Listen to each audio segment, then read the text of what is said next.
حضرت عمر رضی اللہ تعالیٰ عنہ گھر میں داخل ہوئے تو دیکھا کہ وہ شراب پی رہا ہے اور گانا گانے والی گا رہی ہے. حضرت عمر نے دیکھا اور دیکھ کر فرمایا کہ میں نے اس سے بڑا منظر نہیں دیکھا کہ ایک بڑے میاں مرنے کے قریب ہیں، موت قریب ہے، عمر پوری ہو چکی ہے، بڑھاپے کو پہنچ گئے، یہ گناہ کر رہے. بڑے میاں نے کہا کہ عمر میں تو ایک گناہ کر رہا ہوں کہ شراب پی رہا ہوں، واقعی قرآن نے منع کیا اس سے، لیکن آپ نے جو گناہ کیے ہیں وہ 3 کیے ہیں. آپ دیوار پھلانگ کر گھر میں داخل ہوئے، قرآن نے کہا دروازے سے آؤ. آپ نے اجازت نہیں لی، سلام نہیں کیا، قرآن کی اجازت لے کر سلام کر کے آؤ. آپ نے عیب تلاش کیا، کوشش کی کہ گناہ کرتے ہوئے پکڑ لیا جاوے، اور قرآن نے اس سے منع کیا ہے وَلَا تَجَسَّسُوا، کہ عیب مت تلاش کرو کسی کا اندر گھس کر. عمر میں نے ایک گناہ کیا، آپ نے 3 گناہ کیے ہیں. میں نے قرآن کے ایک حکم کے خلاف کیا ہے، تم نے قرآن کے 3 حکم کے خلاف کیا ہے. عمر رضی اللہ تعالی عنہ یہاں سے اتنا روتے ہوئے نکلے، اس پر نہیں رو رہے تھے کہ میری رعایا شراب پی رہی ہے. وہ تو جب کام کرنے والوں پر دوسروں کی اصلاح کا غلبہ ہو جاتا ہے نا، تو یا تو یہ کام سے مایوس ہو کر بیٹھ جاتے ہیں، یا یہ لڑنے پکڑے کھڑے ہو جاتے ہیں کہ اصول پر آؤ ورنہ ہم تم سے لڑیں گے. کہ نہیں، اصول لڑنے کے لیے نہیں ہوتے، اصول تو ڈرنے کے لیے ہوتے ہیں. اصول لڑنے کے لیے نہیں ہے. سب سے بڑی بے اصولی جس سے امت کا نقصان ہوگا وہ اصول کے لیے لڑنا ہے. کہ کیوں لڑ رہے ہیں؟ کہ ہم تو اصول پر لانے کے لیے لڑ رہے ہیں. اچھا، اصلاح کے لیے لڑ رہے ہیں؟ ہم تو اصلاح کے لیے لڑ رہے ہیں. سنو غور سے. ایک صاحب نے حضرت سے کہا، مولانا صاحب سے، کہ حضرت دعا کر دیجئے، میں الیکشن لڑنے جا رہا ہوں، کامیابی کی دعا فرما دیں. کیا کرنے جا رہے ہیں؟ الیکشن لڑنے. تو میں کیوں؟ کہ حضرت وہ حالات ٹھیک ہو جائیں، مسلمانوں کے فسادات نہ ہوں، اور میں چاہتا ہوں کہ مسلمانوں کو ہر طرح سے سہولت ملے اور حالات ٹھیک ہو جائیں، جھگڑے فساد نہ ہوں، مسلمانوں کی حفاظت ہو، یہ سب. تو حضرت نے فرمایا جس کام کی ابتدا تم لڑنے سے کر رہے ہو اس میں کس خیر کی امید کی جا سکتی ہے؟ تم تو خود ہی کہہ رہے کہ میں الیکشن لڑنے جا رہا ہوں. جب تمہارا خود لڑنے کا ارادہ ہے تو اللہ تم سے اصلاح کا کام کیسے لے لے گا کہ تمہارا ارادہ لڑنے کا ہے؟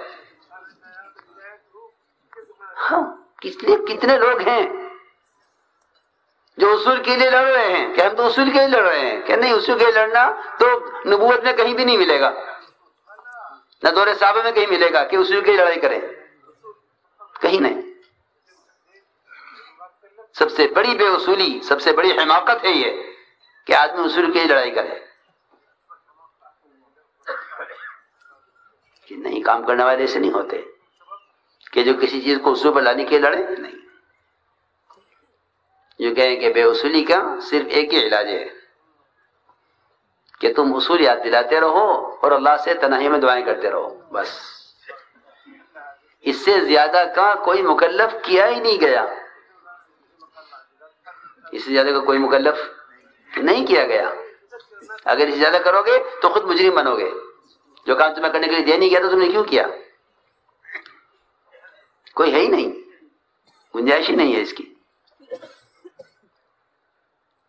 اس لیے میں نے عرض کیا کہ دوسرے کی اصلاح کی کوشش آدمی کو جو ہے غصے میں ڈال دیتی ہے اور مقابل بنا دیتی ہے. اس سے فساد پیدا ہوتا ہے.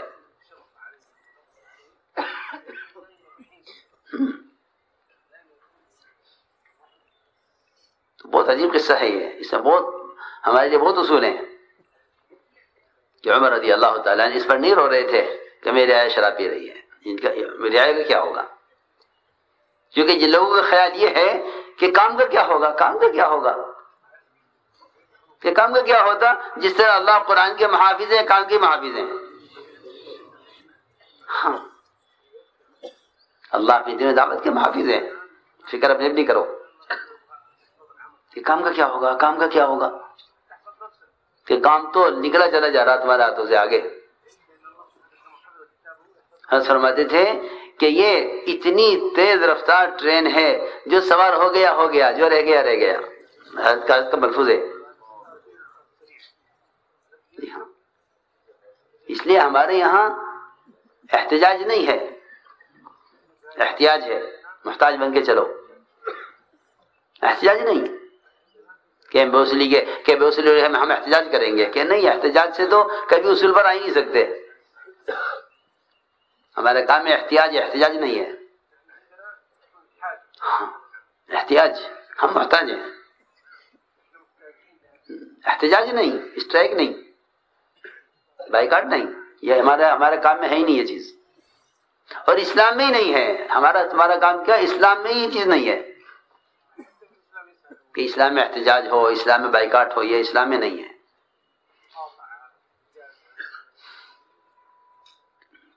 تو عمر رضی اللہ تعالیٰ روتے ہوئے نکلے اور اپنے رونے کی آواز کو دبانے کے لیے دانتوں میں چادر دبائے ہوئے تھے کہ میری آواز رونے کی اور کوئی نہ سن لے. پوچھے گا کیا ہوا تو بتانا پڑے گا. وہاں سے نکلے اور خاموشی سے واپس چلے گئے. عبداللہ بن مسعود ان کے ساتھ تھے رات میں، ان کو بھی نہیں بتایا کیا ہوا، چلے گئے. بڑے ہی میں نے چھوڑ دیا. جب بھی جاؤں گا بات کھلے گی. جیسے ہمارا حال اللہ معاف فرمائے کہ ہمیں لگتا ہے کبھی آدمی ہاتھ لگے اور کم مجمع کے سامنے اس کو رسوا کیا جاوے. بڑے میاں کو یہ فکر کہ جب بھی جاؤں گا سب کے سامنے سزا ملے گی، سب کے سامنے بات کھلے گی. عجیب بات ہے کہ عمر نے کسی کو نہیں بتایا، کوئی کسی کو نہیں بتایا، نہ کسی کو دکھلایا کہ گواہ تیار کریں اس کے لیے. اب تو ساری کوشش لوگوں کی اس پر ہے کسی کو غلطی ہو تو دو چار کو دکھلاؤ تاکہ ثبوت ملے. کیا ملے؟ ثبوت ملے کہ نہیں مسلمان کے گناہ کو ثابت نہ ہونے دے. یہ کوشش ہے. اور اب قوت اس پر ہے کام کرنے والوں کی کہ غلطی کو ثابت کرو، کوشش کرو ثابت ہو جائے، کسی طرح ثابت ہو جائے. میرے دوستو عزیزوں، صحابہ کی سیرت سے کام کو لو، صحابہ کی سیرت سے لو کام کو. اس کے بغیر، اس کے علاوہ کوئی اور راستہ نہیں ہے. عمر رضی اللہ تعالیٰ عنہ ایک عرصہ گزر گیا، بڑے میں آئے نہیں. حضرت عمر کے مجلس میں آئے تو بہت عرصے کے بعد پرانی ہو گئی، بھول بھال گئے ہوں گے. چلو وہ جا کے بیٹھے تو پیچھے چھپ کر بیٹھے. حضرت عمر نے دیکھ لیا، میں میرے پاس لاؤ بڑے میاں کو. بڑے میاں سے کہا کہ چلیے. حضرت عمر نے بلایا. روایت میں ہے کہ بڑے میاں کو یقین ہو گیا اب ساری مجمع کے سامنے رات کی بات کھلے گی. عمر رضی اللہ تعالیٰ عنہ بڑی میاں کو اپنے قریب بٹھایا اور قریب آؤ، ڈرتے رہے نہیں، اور قریب آؤ، پر ڈرتے رہے کہ نہیں میرے پاس بیٹھو یہاں برابر میں. وہاں بیٹھ کے تمہارے نے کان میں کہا بڑے میاں کے میں نے اس رات کی بات کسی کو نہیں بتائی. کان میں کہا میں نے اس رات کی بات کسی کو نہیں بتلائی. بڑے میاں نے کہا عمر کان قریب لاؤ، میں نے اس رات سے شراب آج تک نہیں پی. ہاں یہ ہے اصلاح کا راستہ، یہ اصلاح کا راستہ. امام علیہ السلام فرماتے تھے ہمارا کام تو ساتھیوں کی خوبیوں کا تذکرہ کرنا ہے، خرابیوں کا تذکرہ. تو فرماتے تھے اگر تم نے ماحول کو سدھار رکھنا چاہتے ہو تو پھر باطل کو مارو اس کے تذکرے چھوڑ کر، اگر باطل کو ختم کرنا چاہتے ہو. ورنہ لوگوں کی خرابیوں کو بیان کرنا باطل کو قوت دینا ہے. روایت میں امیز الباطل بدر کے ذکر ہی کہ باطل کو مارنا چاہتے ہو اس کا ذکر چھوڑ دو. اس لیے کہا کہ ساتھیوں میں خرابیاں، کمزوریاں، عیوب ہوں گے، خطائیں ہوں گی. یہ فرشتے نہیں ہیں. یہ مت کہو کام کرنے والے ایسے ہونے چاہیے، یہ کہو کہ مجھے ایسا ہونا چاہیے. ہر ایک کی فکر کر کے مجھے ایسا ہونا چاہیے. کہ ایک دوسرے کی اصلاح کی کوشش اس سے بڑھ کر فساد کا اور کوئی ذریعہ نہیں ہے. اس لیے مولانا اعظم کے ملفوظات میں ہے کہ ہمیشہ اس کام کے کرنے والے اپنی اصلاح کی فکر میں لگے رہیں. دوسروں کی اصلاح تو انبیاء کے ہاتھ میں بھی نہیں ہے. لو انبیاء کے ہاتھ میں بھی نہیں ہے، ان کے ذمہ محنت ہے. جی ہاں، ہدایت اللہ کے ہاتھ میں ہے. انک لا تہدی من احببت. اس لیے میرے دوستو عزیزو، یہ کام کے اصول ہیں، یہ کام کے اصول ہیں کہ ساتھیوں سے درگزر کیا جاوے. حکم فاعف عنہم، اسے درگزر کیجئے.